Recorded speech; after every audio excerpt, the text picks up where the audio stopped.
بسم اللہ الرحمن الرحیم۔ 10% تو ہم بدبخت معاشرہ اور مردوں کا ہے، 10% ان کی خطا ہے، کیونکہ تم نے شہ دی، تم نے جہیز کا بوجھ ایسے رکھا۔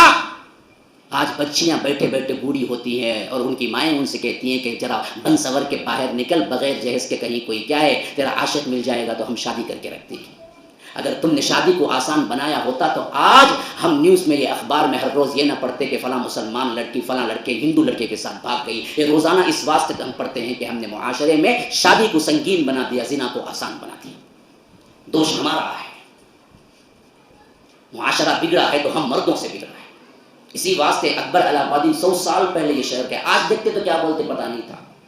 لیکن 100 سال پہلے جب انہوں نے بے پردہ عورت کو دیکھا، جبکہ اس زمانے میں تصور بھی نہیں تھا ہندوستان میں کوئی مسلمان لڑکی بے حجاب بھی نکلے، لیکن تب بھی کچھ تھے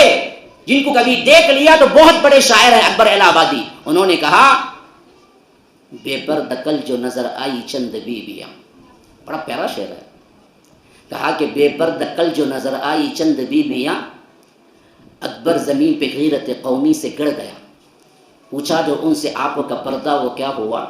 کہنے لگی کہ مردوں کے عقلوں پہ پڑ گیا۔ مردوں کے عقلوں پہ پردہ پڑا تو عورت باہر نکلی، ورنہ اگر یہ بدبخت صحیح تربیت کرتا اور حجاب میں رکھتا تو عورت کبھی نہ نکلتی۔ یہ ہم پر کیا لعنت ہے کہ ہم نے وہ ماحول پیدا کیا۔ خود شوہر کہتا کہ ارے میری بیوی ہے جی، بن سور کیا ہو، میں بتاؤں گا لوگوں کو، دوستوں کو میری بیوی ہے، پردہ اترواتا تو یہ بدبخت